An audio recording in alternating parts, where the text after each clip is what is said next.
Actually ഞാൻ ഈ പറഞ്ഞ പോലെ എനിക്ക് എൻ്റെ ചൈൽഡ്ഹുഡിൽ ട്രോമ ഉണ്ട്. ഞാനൊരു ബ്ലഡ് ക്യാൻസർ സർവൈവർ ആണ്.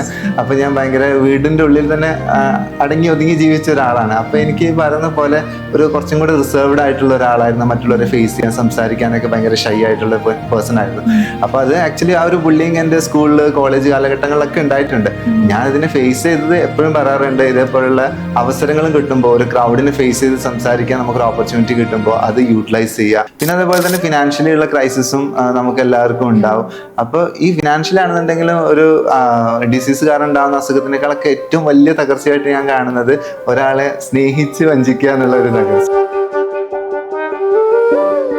ഇപ്പൊ നമ്മള് ഒരാൾക്ക് ഒരു കുന്നോളം സ്നേഹം കൊടുത്തിട്ട് ഞാൻ ഉണ്ടാവും കൂടെ എന്നൊക്കെ പറഞ്ഞിട്ട്, ലൈഫ് ലോങ് ഉണ്ടാവും എന്നൊക്കെ പറഞ്ഞിട്ട് പെട്ടെന്നൊരു ദിവസം ഒറ്റയ്ക്കാക്കിയിട്ട് പോകുന്ന ഒരു അവസ്ഥ എന്ന് പറഞ്ഞിട്ടുണ്ടെങ്കിൽ അതിൽ നിന്ന് കരകയറാൻ കുറച്ചധികം ബുദ്ധിമുട്ടാണ്. അപ്പൊ അങ്ങനെ ഒരു മെന്റൽ ട്രോമയിലൂടെ ഞാനും പോയിട്ടുണ്ടായിരുന്നു.